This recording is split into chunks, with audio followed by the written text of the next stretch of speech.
Hello, hello. My name is Kim Addis. I am the president and founder of Frame of Mind Coaching, and you have just joined the Frame of Mind Coaching podcast.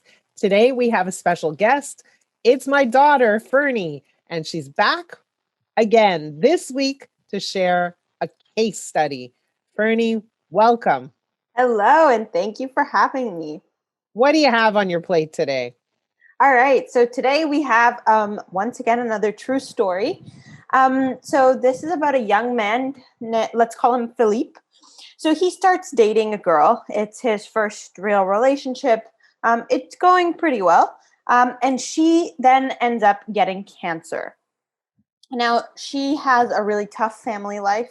And as they're dating, he kind of becomes her sole person, that person that she goes to, the one that takes care of her, the one that is moral support, everything. But as she gets cancer, she kind of falls into a little bit of a depression. And as she is sad, she's also a bit aggressive sometimes. And the relationship starts to get tense. And it's really, really hard for this guy, Philippe, to be in this relationship. He kind of falls out of love and develops he cares about her, of course, but he doesn't connect with her on the same level, and she becomes at this point more of a burden than a relationship.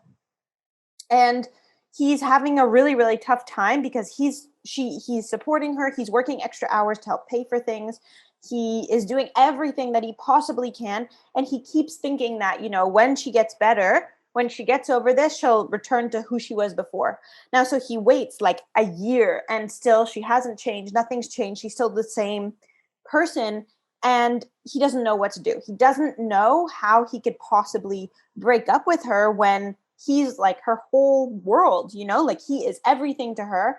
But he feels guilty on one hand that he doesn't love her as much as he used to, if at all. And heartbroken to let her go, not to let her go, but to kind of let her fend for herself. And he doesn't know what to do. He doesn't want to be a bad guy. He doesn't want to do the wrong thing. And he feels really torn between these two sides. So what advice would you have for this guy? This is a true story. True story, yeah. How old is he? He was 21 at the time. 21 at the time. Yeah, and she was actually a bit older. How old was she? 28. Wow. Okay. Yeah, it was super That adds crazy. to the story, right? Definitely. Okay.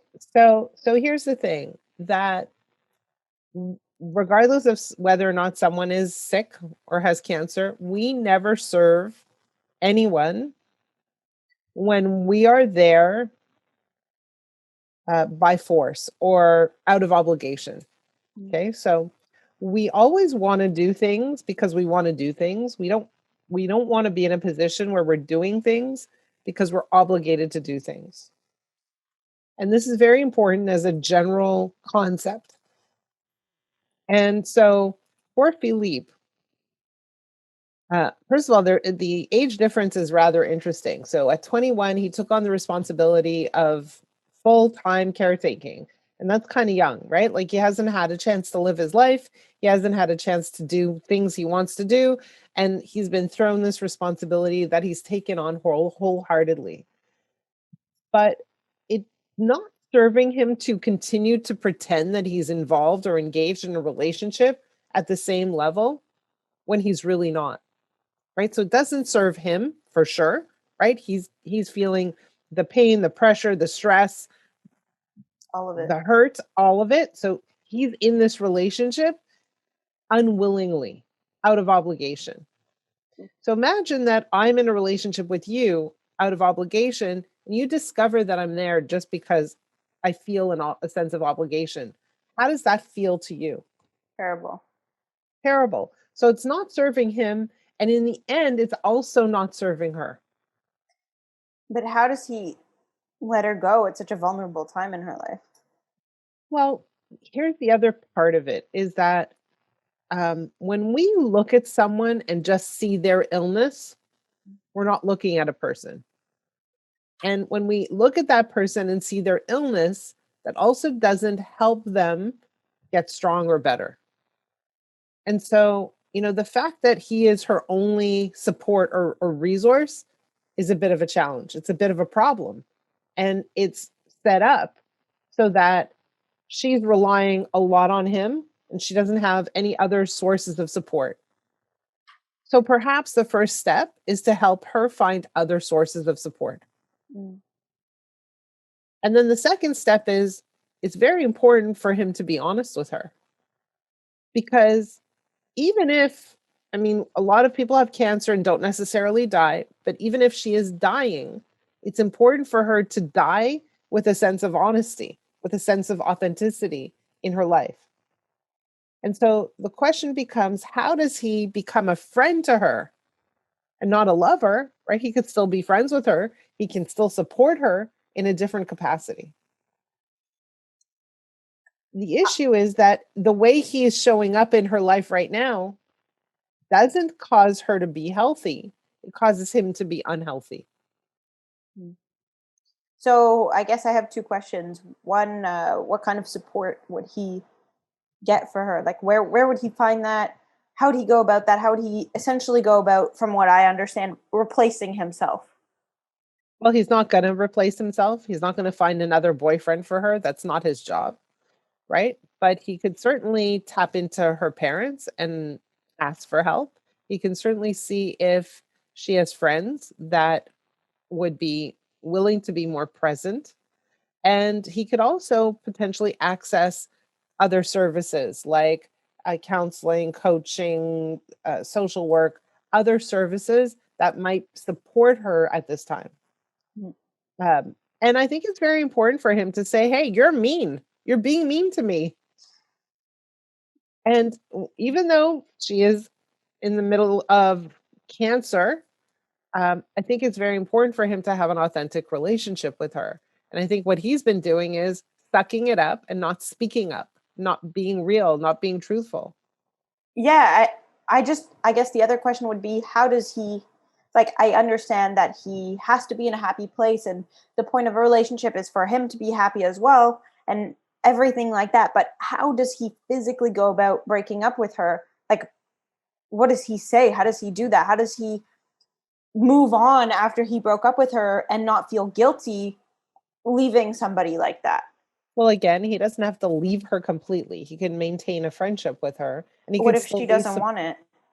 then that's her choice. And she's entitled to have that choice. But he can make a choice for himself that says, hey, this relationship is more of a friendship to me and I'm going to stick it out as a friend. But as far as having a relationship goes, this doesn't really work for me. And I think it's important for him to speak up. And I think what he's been doing ever since she was diagnosed is not speaking up. So he has no voice in this relationship. And I think step one is to actually help him find his voice and to say, hey, these things that you're doing, these things, the ways that you're treating me doesn't work for me. And What if so, it's yeah, Sorry, what if it's like, how does he know that it's her who's being mean and not like the medicine or the drugs or it everything may else? or may not be the medicine or the drugs, but if it's been going on for a year, it still doesn't mean it's okay. So maybe this medicine and these drugs aren't acceptable, or maybe they come up with a way to say, hey, like you're doing it again. And so that there's a way for them to communicate with each other where she says, oh, I didn't realize. Right. So the problem is she's unaware of how she's treating him. She's unaware of how that is affecting him. She's unaware that he doesn't feel good in this relationship. And so, on top of having cancer, right, she has a blind spot in her relationship that she can't even address. She can't even fix because he hasn't given her the opportunity to do that. And so I think it's very important for her to have the opportunity, for him to have an honest conversation with her to say, hey, this has been going on for a while. And at that point, they could say, well, okay, well, this isn't working. Goodbye. Or let's give it another try.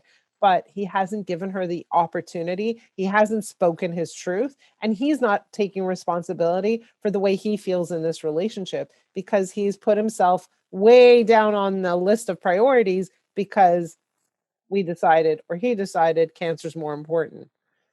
But in order for them to be healthy together, they each have to be healthy independently. And right now, neither of them are. Mhm. Yeah, I'm just still trying to understand kind of like I understand the principle, but to let go to I know that you're not letting go, but to how do you even do the breakup? Like what do you say? How do you Well, before you do the breakup, you address the issue, right? You say, hey, listen, there's something I want to talk to you about. For the past little while, you've been talking to me in this way, Mhm, and for a long time, I just let it go, but it doesn't feel good. And mhm, so step one is to identify the problem and talk about the problem, right? And then step two is to say, I care about you. I want to be by your side. I care about your health, etc.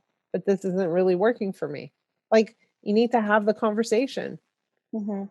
right? You can't just kind of stop showing up suddenly out of the blue. That's not going to work. So And it's very interesting because I find a lot in a lot of relationships, and I've seen this over and over again. There's a difficulty in being completely honest mm, because we think that being completely honest means being mean.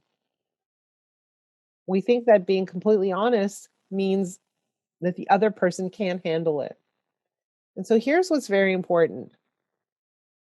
When he's afraid to tell her how he really feels, how does he see her? As strong or weak? weak because she can't handle it. Right. So if he sees her as weak, does that serve her? No. So in order for him to serve her, he must see her as strong and being able to handle this conversation. And in order for her to get better, he also must see her as strong. Definitely. The other piece is that he kind of assumed that she would improve her attitude, that she would get kinder and the relationship would go back to as it started as she got better. And this expectation of a person to change when, you know, they get move on or when they find a new job or when they end school or when something, I think that's also a common theme. What would You're you right. say to You're that? right. Well, there's two parts. It's like you're waiting for somebody else to behave differently in order for you to be happy. That's a problem. Mm, The other part of it is you're waiting for something to happen in the future before you can be happy in this relationship. That's also a problem. In relationships, do we have ebbs and flows? Yes. Are we always 100% happy with our partner? Absolutely not. But the question is, how long has this been going on for? And it sounds like it's been going on for a long time and it has been unaddressed for all this time. And I mhm, think there comes a point where he needs to address it on many fronts. He needs to come to terms with it himself. He needs to make a decision to have a conversation. He needs to be real. He needs to be authentic and he needs to be honest. And the problem is he's not being honest, not with him, not with himself, and not with her. yeah, it's tough. It is very tough. But also, just because we decide to break up our romantic relationship does not mean we need to break up the friendship or the connection. Hmm. And so he could, and because part of what you're saying is, how do I live with myself and do something that's hard for someone else? Yeah, that's That's it. That's the painful big for someone else. And the issue is that you can take care of yourself. In fact, the more you take care of yourself, the more able you are to really show up for someone else. So right now, he's there, but he's not 100% showing up because he doesn't feel good in this relationship.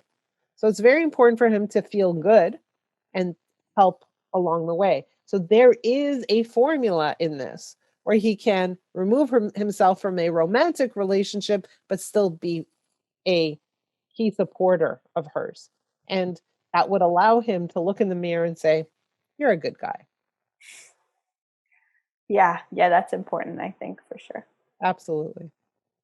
So if you were to give this guy, Philippe, one more piece of advice, one more yeah, One thing that last piece of advice. yeah, what would you say? I would say it's important to be honest and to sit down and have an honest, heartfelt conversation with this person who matters to you. Maybe you're not in love anymore, but she still matters. And in order to show respect, it's really important for you to be honest. And not only respect for her, but respect for yourself as well. So, really, we're calling on him to be respectful, because staying in a relationship where you're not in love, where you're feeling a sense of obligation, isn't so respectful. Makes sense. Well, thank you so much. Thank you. Another very, very tough case. You're bringing me all kinds of moral dilemmas here. They're hard. They're hard to work through. For those of you who are listening, I hope you enjoyed today's case. If you have a case that you want to share with us, here's my email address. It's kim@frameofmindcoaching.com. Fernie, what's your email address? Mine is ferniekotliar@live.com. And Fernie is spelt with an E, Ferne. Kotlyar, Kotlyar @live.com. For those of you who are listening, please like, please share, please send us feedback. We want to hear from you. We're dying to know what you think of these episodes. Again, please reach out to us. In the meantime, have a great day.